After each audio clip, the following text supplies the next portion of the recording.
These masters who continued the tradition. Very good, Christina. You came at the right time.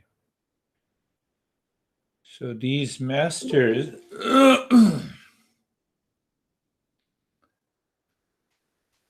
have been so kind. Why they are kind?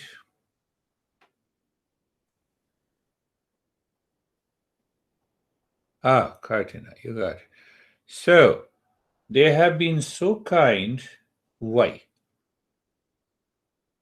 They never left anything secret. They are always ready to give this knowledge. Why they want to give the knowledge? To bring an end to the suffering and to awaken to our real self so that for once and all we live in peace and happiness, love and wisdom. When we become a teacher, we say, oh, hide this. I belong to this. Oh, huh? Doesn't it happen, Brandy and John? No, I'll hide it. No, don't tell this. Only tell little. But our masters are totally open. They give, here is the knowledge. Here is the knowledge. And one of many masters, my master used to say, the more you give, the more you get. More clarity you get. More clarity you get. So when I came to this country, I saw people are hiding, even in India. But every knowledge is there already that has been passed on to us. So I'm even talking about the Patanjali. Patanjali says, oh, did you not understand? Please go ahead, understand this. So now see the Patanjali. In the first 4 sutra that we have learned, he says this is yogic state, meditative state, and this is non-meditative state. Did you understand? Little bit. So in the second group of the sutra, he says, okay, let me explain you. This is how the thought pattern works in our life.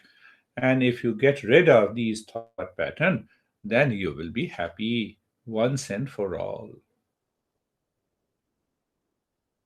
You see, the kindness of Patanjali. He did not hide anything. Don't be hiding. No. I know it. You don't know. Then in the third group, Patanjali says, okay, you did not understand, so let us understand what exactly is the practice. So he picked up a very fine, subtle way of understanding. What is practice? Regular practice with wisdom. See, my friends. So his kindness has no limit. He says, oh, you did not understand, so let us understand the different stages of mindfulness. He said, no, you did not understand. To understand your own nature, what kind of a seeker you are. Do you belong to the highest level of a seeker? See the kindness. And still we are not ready to receive this knowledge. See the kindness. He says, this is the highest level. If you do this, you will become the highest level of a seeker. And then the journey takes a couple of weeks or a month. Now see that. Then he says, okay, you have a doubt about the real self. So he explained what exactly is the real self.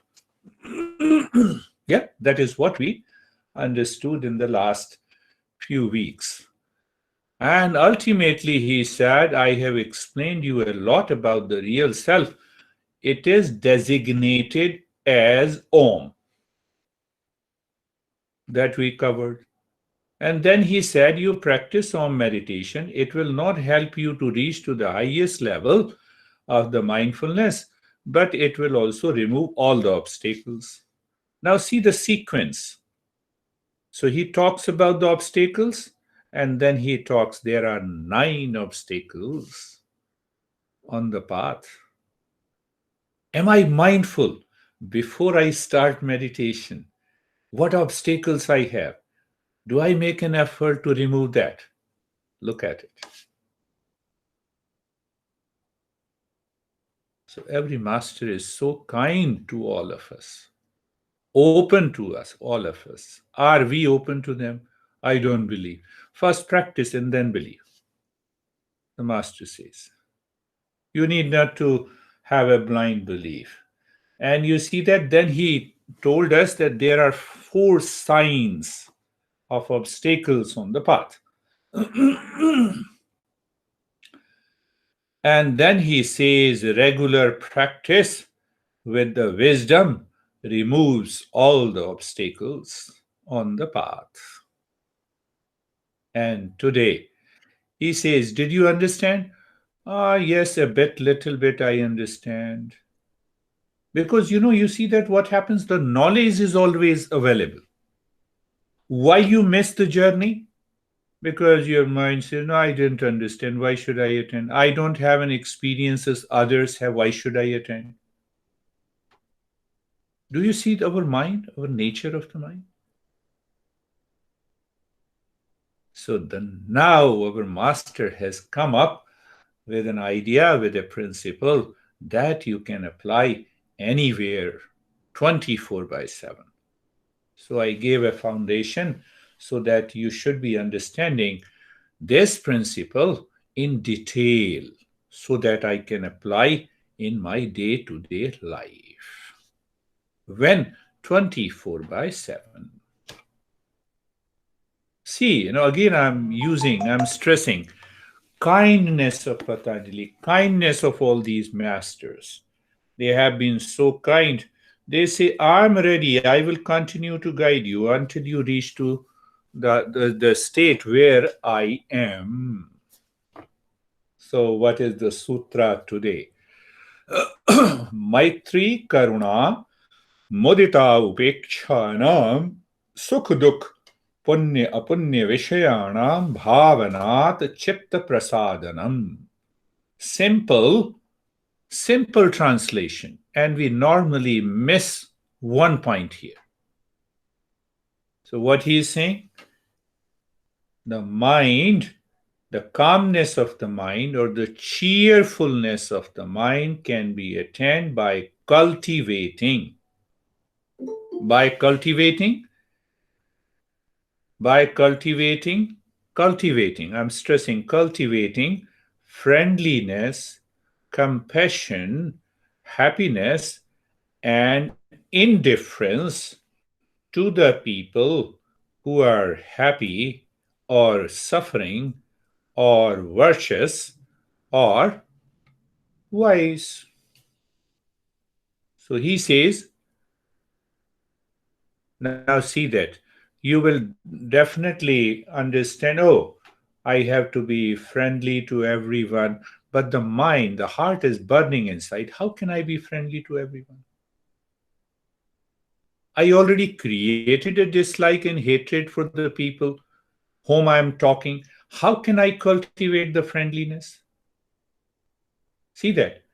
Karuna, compassion to those people, compassion to those people who are suffering.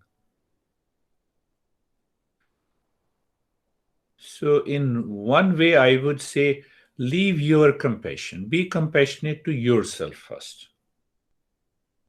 Don't hurt yourself. Don't burn your heart. Don't live in ignorance. That will help. So, now what is the most important point we are missing? Patanjali is saying to succeed in meditation, my mind should remain in the state of cheerfulness. It should come from inside. And what to do in order to have that state of the cheerfulness? These are the 4 types of attitude we should cultivate, huh, while living in the world with people, with our students, with our teachers, with our friends. So, what is most important? Most important is the state of cheerfulness in the mind. So, it's an inner journey, outer expression, inner journey. No, if I'm happy, I can make you happy. But if I'm burning inside and happy outside, normally what we say, that's a most one of the most beautiful thing our country has. So we go out and we see a stranger, hey, how are you? No, I'm fine, thank you. How are you? But it does not normally go inside. Normally go inside. You look at the understanding of this Patanjali. He says to succeed in mindfulness once and for all. What is the goal of these four different types of attitude? The state of cheerfulness in the mind. Check the prasadanam. We miss this point in the sutra. Bhavanat chitta prasadanam. Prasadanam means happiness, happiness, cheerfulness. Cultivate four qualities from moment to moment in life. First thing to know that if you are a seeker, then seeker is always cheerful. If you are not, ask yourself why I am not cheerful. Now my honey said me something. Get rid of that attitude in the mind. You need not to worry about anything. Make yourself cheerful. Do we really do it in our life? No. So what happens? It gathers lot of impressions. And then what happens when you practice meditation? You say Om, and that Om gives you a picture of your honey. Oh, what should I do? Om, what should I do? Do you see? It happens. It's a normal experience. Cheerfulness, even our master Krishna says, cheerfulness in mind always succeeds in mindfulness. This is the message. And we start digging out, no, I have to be friendly with you. Even if I hate you, I have to be friendly with you. What kind of a logical interpretation is this? Does it help you? Will it ever help you? No, it's a social norm, so I have to be. No, it will not work. The cheerfulness of the mind is inside. Now, let us understand this sutra step. When the mind is scattered in millions of directions outside in search for happiness, it fails. It falls prey to delusion. We lose discernment and dispassion, and the cheerfulness disappears. The mind is not happy. It means quiet mind is a happy mind. So, what is the meaning of quietness? It is very well organized in my daily life. The mind is mindful in its relationship with the people, with the things outside. Then the mind is gathered inside and focus on the work in hand, and you have the cheerfulness. I've been telling you, every master is so kind. Take away the knowledge. I will continue to guide you. Masters are saying, I will continue to guide you. I'll continue to make you understand. Don't believe in blind belief. Understand that. So we should understand the process of friendliness, compassion, happiness, and disinterest or indifference. These are the four attitudes we should be developing. So in Gita, Krishna says, Prashant manasam hi ainam yoginam sukham uttamam upaiti shant rajasam brahma bhutam akalpam asham. So he says that when the mind is thoroughly understood, reaches to a state of quietness, then that seeker becomes the highest level of a seeker. And the first symptom is negative. First expression is the state of cheerfulness. And when you are in the state of cheerfulness, in that state you practice meditation, leave aside everything. You succeed. Krishna further says in the Gita, Manaha prasad saumyatvam maunam atma vinigraha, a clear and calm gladness of the mind. Mind is gentle. Mind knows what it means by the self-control. The purifying of it purifies the whole temperament. This is called, Krishna says, this is called the austerity of the mind. So austerity is not that you are standing on your head and walking and demonstrating. It has nothing to do with the yoga, but it is a part of yoga. It's okay. So what is the austerity of the mind? The cheerfulness of the mind is attained by constant discipline and education to the mind, moving towards purification, changing the temperament. Changing the temperament, it is called the austerity of the mind. Now see, there are different experiences when the mind is cheerful. So another verse from the Gita comes, Jitatmanaha prashantasya paramatma samahita situ ushna sukha dukkeshu tatha man apamanyo.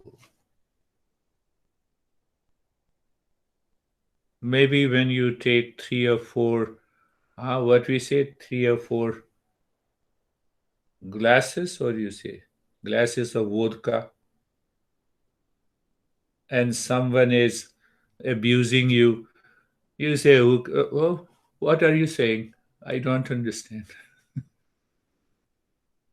So you are so much intoxicated in the state of the cheerfulness that whatever comes from the world, you are not affected.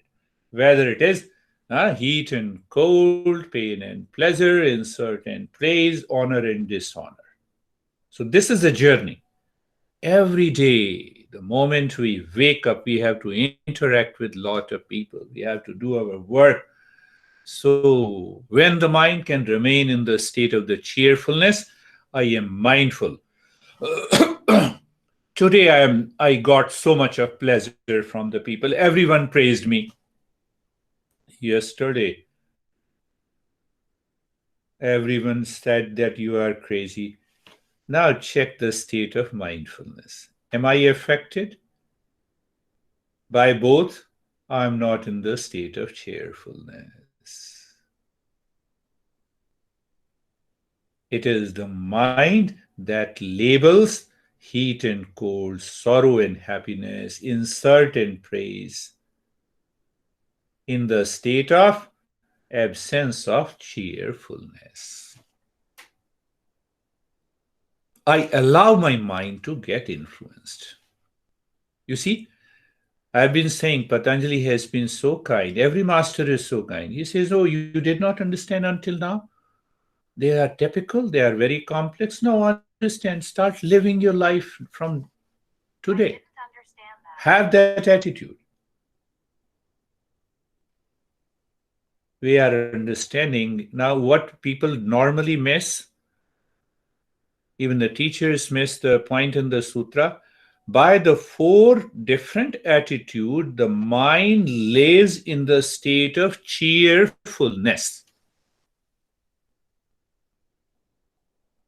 So the goal is allow the mind to be in the state of cheerfulness all the time.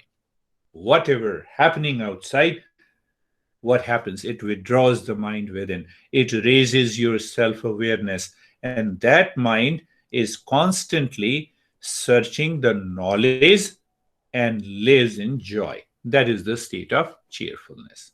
And what is knowledge in the joy? It belongs to Sato Guna. So the mind starts living, thinking, and speaking in Sato Guna. Now we have another friend here, Sangeeta. So she also met my master. My master used to say, keep smiling. Whatever happens in the world, just keep smiling. So when we are surrounded by pain and sorrow, keep smiling. When you are suffering, first smile and then solve the problem. It is the mind working on us when I experience pain and the suffering, because the world enters within us, caused by the identification of the mind. So again, I'm repeating, goal of friendliness, compassion, dispassion. I have to be compassionate. I was moved by people suffering in the world. God did not move. Why you are moving? If there is a God and God created the world. So what my master used to say, always keep smiling. Internally, the mind, do not allow the effect, the influence of the word inside.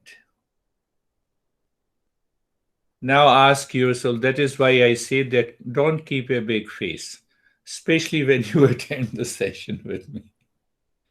So what happens? That is your expression of cheerfulness or absence of cheerfulness. Absence of cheerfulness. Why it comes? Because that mind is still engaged in anxiety, running at this time also while practicing meditation. Goal is that I should live into the state of, I hope, I believe that from the next session, you are always living in the state of cheerfulness. Anxiety, yes, no problem. Let me first smile, be in the state of cheerfulness, and then work on it. So the master is saying, cultivate the qualities in the mind to be cheerful. So if I have those attitude, what are those four attitude?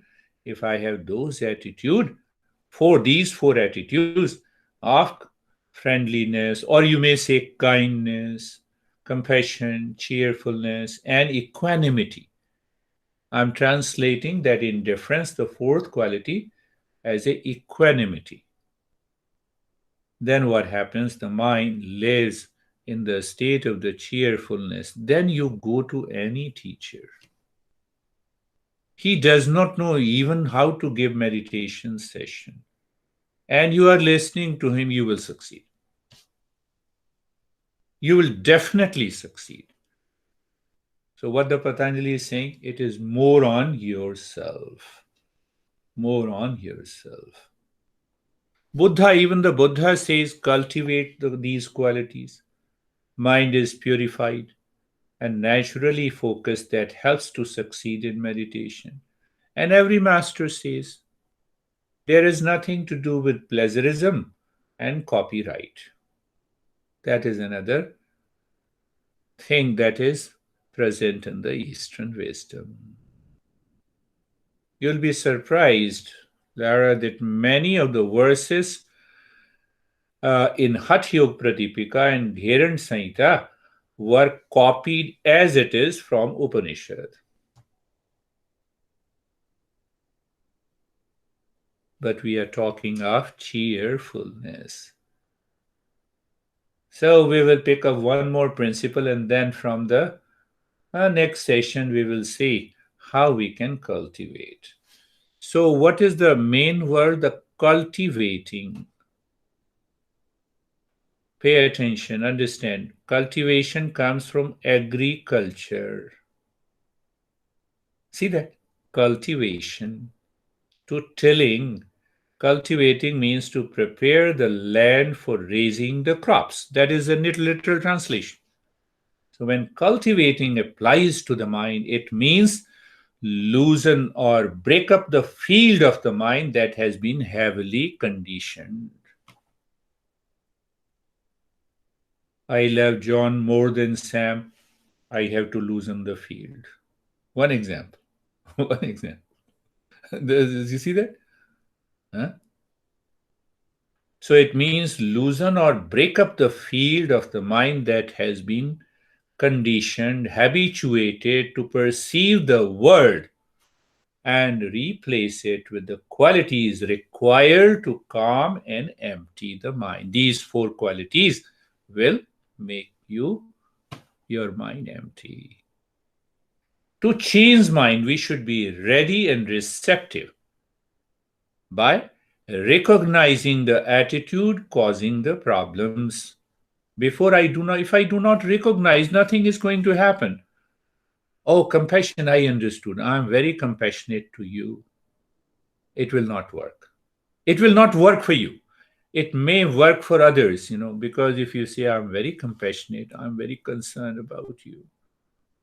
So others says, what a good guy is he or she is.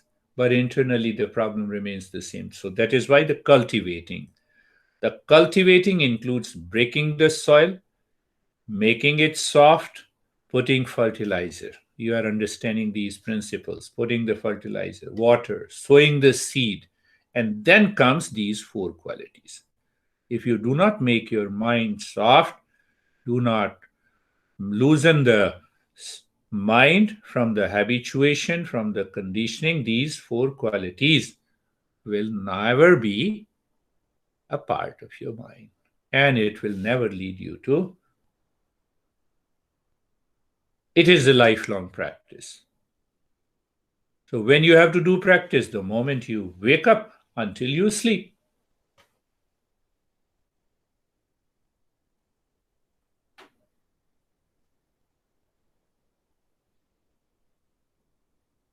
One more thing that then we will do the practice. That real self contains all these four qualities. They manifest in the mind when you live in the state of cheerfulness. They are already present in the real self. They are the qualities of the real self. They are the attributes of the real self. Four qualities and their cultivation. Maitri. I will take up that, but I just want to go to the state of compassion. Compassion. You see that I told you the story of a Buddha. A mother approached Buddha whose son has died. He said, she said, can you make my son alive? Now, what is our response if we do not understand the real secret in this sutra? Oh, that's Riya, I'm very sorry. What should I do? I will hug, I will console, but I don't know what I am doing. Now see what Buddha did. Buddha said, I understand your son has died. You see the way the Eastern wisdom works. So the Buddha said to the mother, Mother, can you visit every village, every house in this village? Knock the door. Ask them if no one died in their family, I will make your son alive. This is the highest level of compassion. Why? Why? The Buddha wanted that mother should become aware of the reality, the truth. She returned, she said, I did not find anyone. So it means it is the absolute truth. The one who takes birth has to die. Why are you crying? If you do not see the compassion here, then we have not understood the sutra. Now compare our response and response of the Buddha.